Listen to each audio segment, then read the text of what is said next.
Imagine a king so brave, so legendary that his name echoes through centuries. Richard the Lionheart, a figure celebrated as one of England's greatest medieval kings. But was he truly the noble hero history paints, or a complex figure with flaws and hidden motives? Join us as we uncover the surprising truth behind one of history's most fascinating rulers. Stick around until the end, because the real story of Richard is far more intriguing than any legend. Born in Oxford, England in 1157, Richard was the fourth son of King Henry II and Eleanor of Aquitaine. His childhood was filled with tales of chivalry and poetry. He even composed his own verses. From a young age, Richard, our main protagonist, was known for his courage and striking looks, tall and reddish blonde hair. But his family life was far from peaceful. His parents, King Henry and Queen Eleanor, became bitter enemies. Queen Eleanor, deeply hurt by Henry's affair, retreated to her lands in Aquitaine, taking Richard, her designated heir, with her. This family feud escalated, with Richard and his brothers even turning against their own father, encouraged by their mother. They fought battles in France against his father, and Richard found an important ally in the new King of France, Philip II. After their combined efforts defeated Henry II, Richard finally ascended to the throne, becoming King of England, Duke of Normandy, and Count of Anjou. His coronation happened on September 3, 1189, in Westminster Abbey. And what happened after that? Let's see together. Just as Richard became king, news arrived. Jerusalem had fallen to Muslim forces. Pope Gregory VIII called for a new crusade, and Richard was among the first monarchs to answer, vowing to retake the Holy Land. He was quickly joined by Philip II of France, his former ally. Though they were close friends for a time, even sharing a bed on occasion as a political gesture of trust, their relationship was complex. They both deeply mistrusted each other, fearing territory grabs during their absence. Richard, who had barely set foot on English soil since childhood, did something drastic to fund his mission. He emptied the royal treasury. He even made a deal with William II of Scotland, granting him full feudal autonomy in exchange for much-needed cash.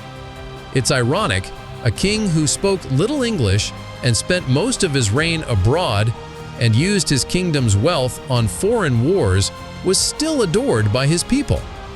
His unwavering focus was the Crusade, a journey that would define his legacy and challenge his very being.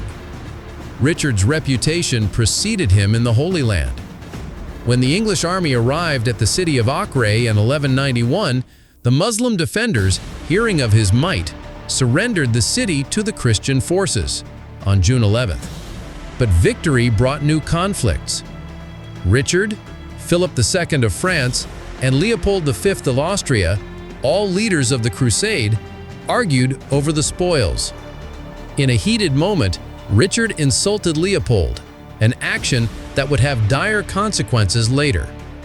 While Christian armies rebuilt Acre, the Muslim leader Saladin was raising ransom for prisoners.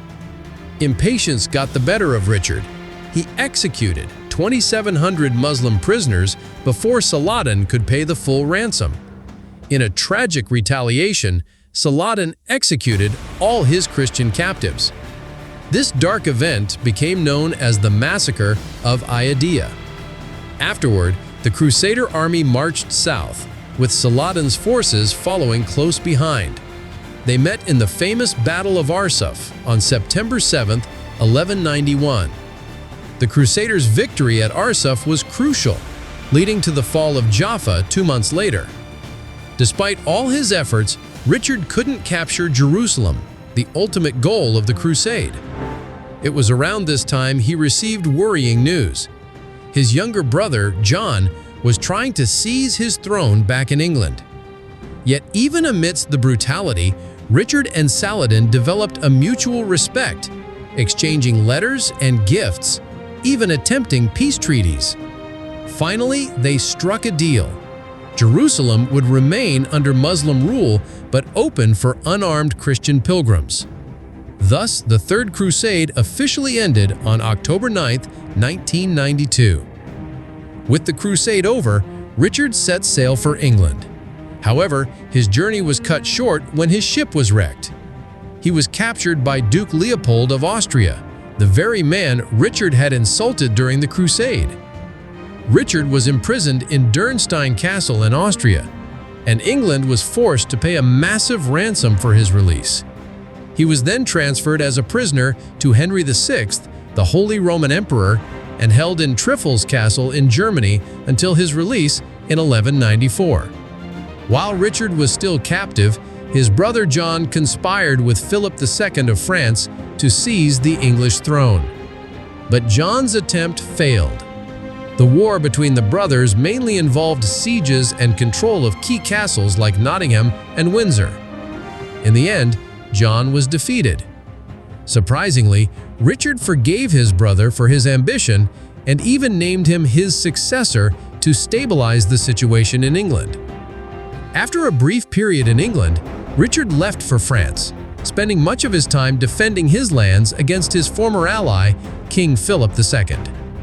Their friendship had soured when Richard refused to marry Philip's sister, despite a 20-year engagement, opting instead for an arranged marriage to Berengarie of Navarre. Berengarie, remarkably, would be the only reigning English queen never to set foot in her own kingdom. In March 1999, while suppressing a revolt in France, the unthinkable happened.